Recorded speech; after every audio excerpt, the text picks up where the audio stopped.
নমস্কার। প্রত্যেক দাবা প্রেমিকদের উদ্দেশ্যে আমি আজকে একটা গেম দেখাবো। সেটা হলো পেলিডার ডিফেন্স।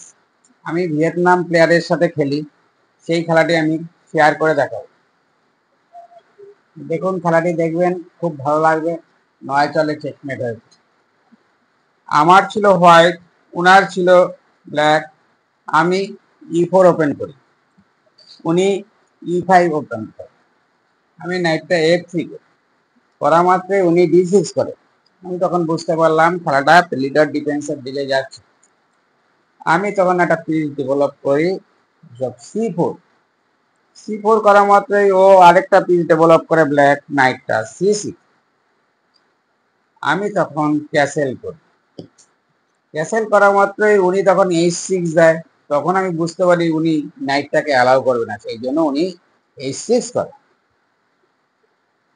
আমি C3 করি, আইডিয়া সেন্টারটাকে ব্রেক করব। উনি আরেকটা পিস ডেভেলপ করেন, নাইট F6।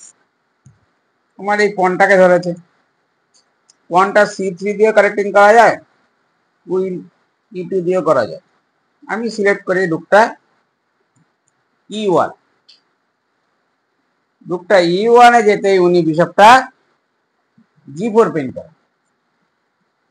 উনি ঠিক করেছে যদি আমি কুইনটা তুলি তাহলে নাইটটাকে মেরে দেবে, কারণ ডবল পন করবে। আর আমি সেই সুযোগটা কাজে লাগিয়ে কুইনটা B3 করি, যে উনি হয়তো মারতে পারে, আর মারলেই উনার ব্লান্ডার। আর উনি সেই ফাঁদেই পা দেয়, বিশপটা F3 করে।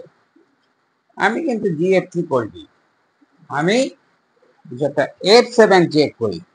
কিংটা কোথায় যাবে, দুটো জায়গা আছে, একটা E7 আর একটা D7।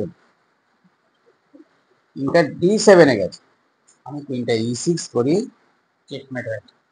কেমন হয়?